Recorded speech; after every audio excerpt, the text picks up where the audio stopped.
같은 세월을 딛고 당신의 오심을 기다리네. 수많은 별들을 만드시고 수많은 생명을 품으신 주, 숨결 같은 세상을 넘어 당신의 오심을 기다리네.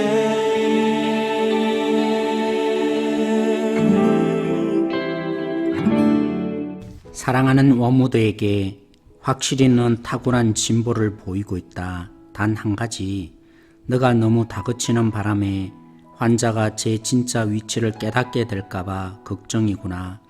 너하고 나는 환자의 위치를 정확하게 파악하고 있으니 이 점을 10분 활용하여 환자에게는 이와 전혀 다른 위치를 보여주어야 한다는 걸 절대 잊지 말거라.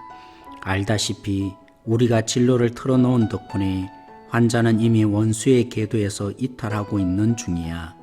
하지만 환자 자신은 진로 변경에 영향을 끼친 모든 선택들이 얼마든지 취소 가능한 사소한 것들이라고 믿게 해야 한다. 속도가 느리긴 하지만 여하튼 자신이 지금 태양으로부터 등을 돌려 차갑고 어두운 공간의 끝으로 가고 있다는 생각을 절대 허용하면 안 돼. 환자가 여전히 교회에 드나들며 성찬에 참여한다는 말을 내가 반기다시피 한 이유가 여기 있다. 물론 여기에도 위험이 있다는 건 나도 안다만 그래도 회심한 후 첫 몇 달간과 현재 사이에 괴리가 생겼다는 걸 깨닫게 되는 것보다야 낫지. 환자가 겉으로나마 그리스도인의 습관을 유지하고 있다면 새 친구를 몇몇 사귀고 새 유언거리를 몇몇 찾았을 뿐이지 6주 전과 비교할 때 내 영적 상태가 크게 달라진 건 아니야 라는 생각을 불어넣을 수 있단다. 그리고 그렇게 믿고 있는 한 환자가 자기 죄를 분명하고도 충분하게 인정하고 숨김없이 회개하게 될까봐 전전긍긍할 필요가 없지. 우린 그저 근래 들어 뭔가 잘못하고 있는 것 같다 라는 불편하지만 막연한 감정만 요리하면 된다. 그런데 이렇게 모호한 불편함을 다룰 때는 세심한 주의가 필요해. 불편함을 너무 심화시키면 환자가 정신을 차리게 되어 게임이 끝나버리고, 그렇다고 불편한 마음을 완전히 억눌러 버리면 우리에게 유리한 상황 요인 하나를 놓치는 셈이니까 석연치 않은 감정을 가슴 한구석에 남겨놓되 환자가 불편함을 감당치 못하고 마침내 진정한 회개로 나아가는 지경을 피할 때 우리는 아주 귀중한 경향을 하나 만들어낼 수 있다. 원수에 대해 생각하는 걸 점점 더 꺼리게 되는 경향 말이지. 모든 인간은 거의 항상 그런 식의 거리낌을 가지고 있는 법이야. 그런데 평소에는 절반쯤 느끼고 있던 죄의식에 막연한 구름이 원수를 생각할 때마다 한층 더 뭉게뭉게 피올라 눈앞을 가린다면 원수를 그리키는 마음이 10배는 더 심해지겠지. 재정적 위기에 처한 사람이 통장만 봐도 진절머리 치듯이 원수를 생각나게 하는 거라면 무조건 증오하게 된다 이 말씀이야. 일단 이런 상태에 빠지고 나면 교회는 꼬박꼬박 나가도 종교적 의무들은 점점 더 싫어하게 될 게다. 종교적 의무를 행하기 전에는 그저 남부럽지 않는 한도 내에서 가능한 한 조금 생각하고 의무를 끝내고 나면 가능한 한 빨리 잊어버리겠지. 몇 주 전만 해도 환자의 기도를 비현실적으로 만들고 주의를 산만하게 하기 위해 너가 유혹해야 했지만 이제는 오히려 환자 편에서 기도의 목적을 헛들어뜨리고 자기 마음을 무디게 만들어 달라고 예언하다시피 두 팔 벌리는 모습을 보게 될 게다. 그는 원수를 진짜 만나게 되면 어떻게 하나 하는 두려움 때문에 자기 기도가 비현실적이게 되길 바라거든. 그의 목적은 되도록 양심의 가책을 일깨우지 않는 것이지. 이런 상태가 좀 더 확고하게 자리 잡으면 쾌락을 유혹의 미끼로 제공하는 지루한 일에서 점차 해방될 수 있다. 불편함 그 자체가, 또 불편함을 끓이는 마음 때문에 진짜 행복에서 멀어지면 멀어질수록 또 허영심과 흥분과 경박함이 아예 습관이 되는 바람에 쾌락이 점점 시시해지고 있는데도 그것을 포기하기는 점점 더 어려워질수록 내가 어떤 걸 제공해도, 아니 심지어 아무것도 제공해주지 않아도 환자의 산만한 관심을 끌기에 충분하다는 걸 알게 될 게다. 이쯤 되면 기도나 일이나 수면을 방해하기 위해 환자가 좋아하는 책을 던져줄 필요가 없다. 전날 저녁 신문에 나온 광고 한 줄로도 충분하지.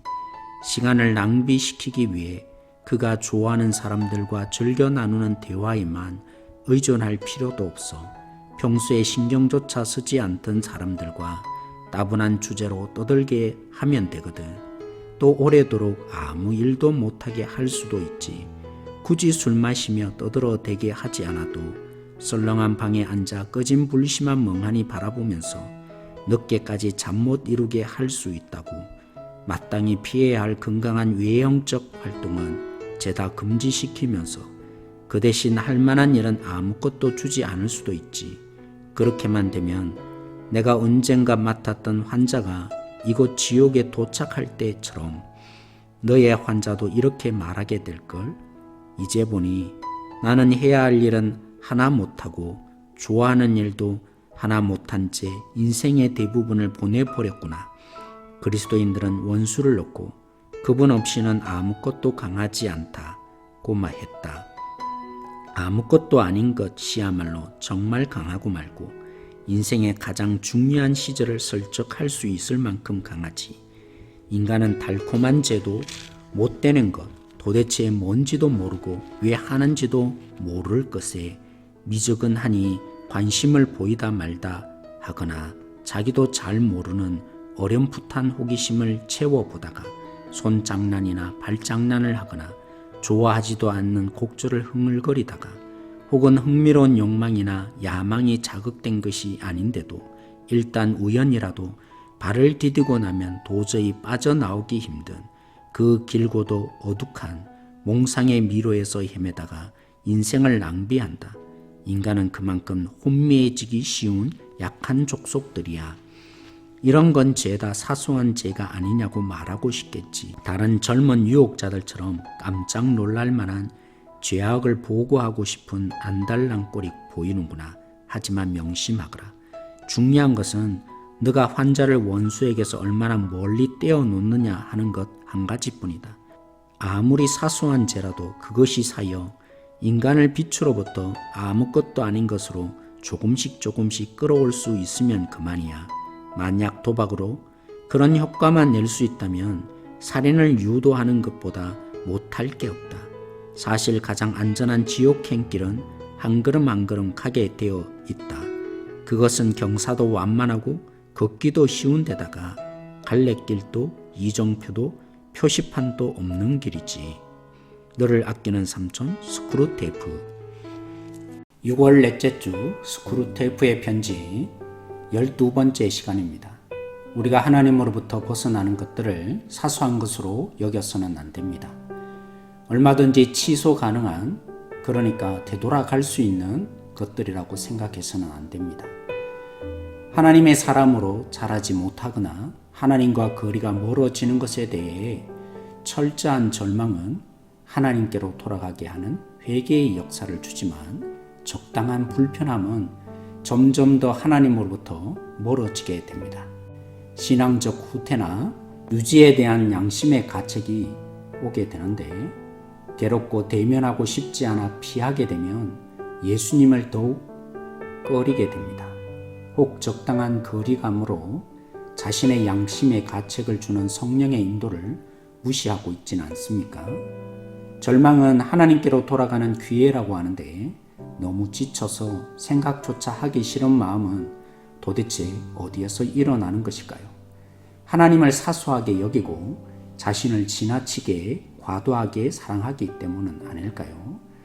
그래서 그리스도인들은 원수를 놓고 그분 없이는 아무것도 강하지 않다는 말에 C.S. 루이스가 덧붙인 말에 우리가 주목할 필요가 있습니다. 아무것도 아닌 것이야말로 정말 강하다. 인생의 가장 중요한 부분을 슬쩍 할 수 있을 만큼 강하다. 우리는 남들에 대한 부분은 쉽게 넘어가지 않지만 자신을 사랑하니까 자신에 관한 부분에서는 과도하게 허용하는 편입니다. 여기에 대해 일침을 놓은 C.S. 루이스의 말을 우리는 들어야 합니다. 환자를 원수로부터 멀어지게 하는 최고의 방법을 C.S. 루이스가 꼬집고 있는데요.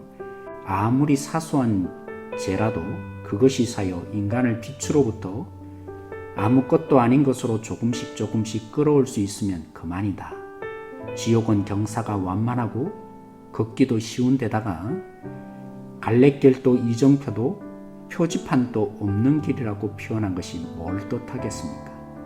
당장 눈에 띄고 경고받을 수 있는 것이라면 지옥이 아닙니다. 다시는 그런 짓을 짓지 못하도록 정신번쩍 나게 하는 죄란 거의 존재하지 않습니다. 조금씩 천천히 누구나 빠져들 수 있기에 우리는 오늘도 주님의 십자가 앞으로 나가야 합니다.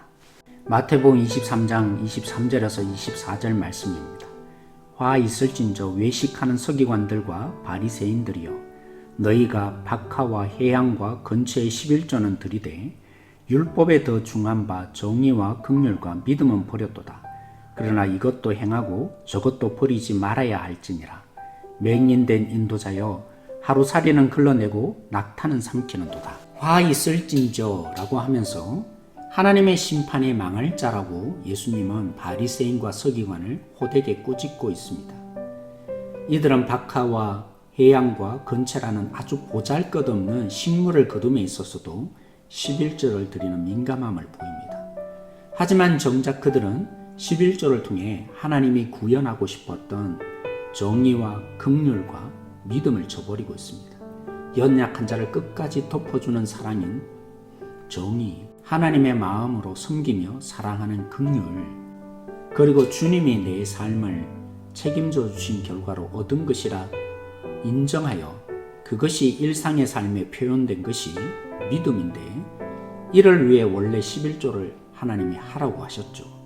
그런데 그것 하나 없는 외형에 치우친 외식주의자가 그들이었습니다. 포도를 밟아 포도주를 만들면 초파리 같은 하루살이가 달라붙어서 빠져 죽기도 합니다.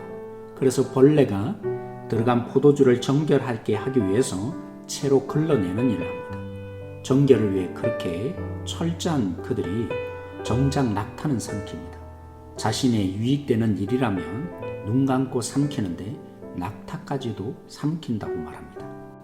사소한 것에서 하나님과 멀어진다는 오늘의 내용과 연결시켜 본다면 주일 예배는 거룩하게 준비하고 하나님께 드리는 것 같은데, 그런 예배를 드리는 이유는 나머지 6일을 하나님과 깊은 교제, 그 하나님의 생명을 누린 결과 그것을 일주일 동안 살기 위해서입니다. 그런데 우리는 일상의 삶을 사소하게 생각합니다. 그것이 얼마나 하나님과 멀어지게 하는지 전혀 생각지 않습니다.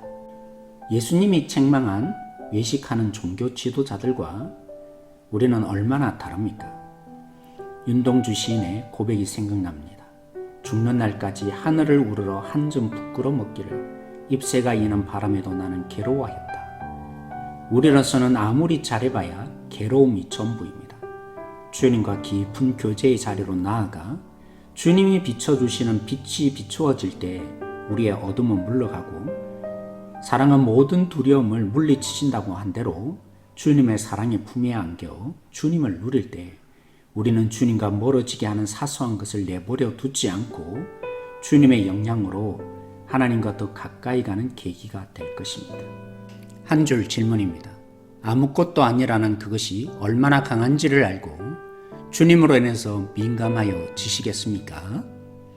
이제 오늘 내용을 생각하며 기도함으로 주님께 가까이 나가십시다. 주보여 날 정결케 하고 주보여 날 자유케 하니 주 앞에 나 예배하는 이 시간 나의 모든 것을 주께 드리네. 주의 손 날 위에 지키셨고 주의 발 날 위에 박히셨으니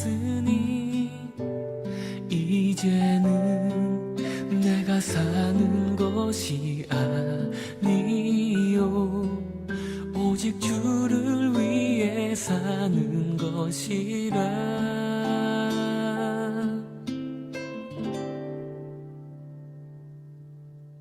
주의 손에 나의 손을 포개고 또 주의 발에 나의 발을 포개어 나 주와 함께 죽고 또 주와 함께 살리라. 영원토록 주 위에 살리라. 주의 손에 나의 손을 포개고 또 주의 발에 나의 발을 포개어 나 주와 함께 죽고 또 주와 함께 살리라. 영원토록 주 위에 살리라. 주 위에 살리라.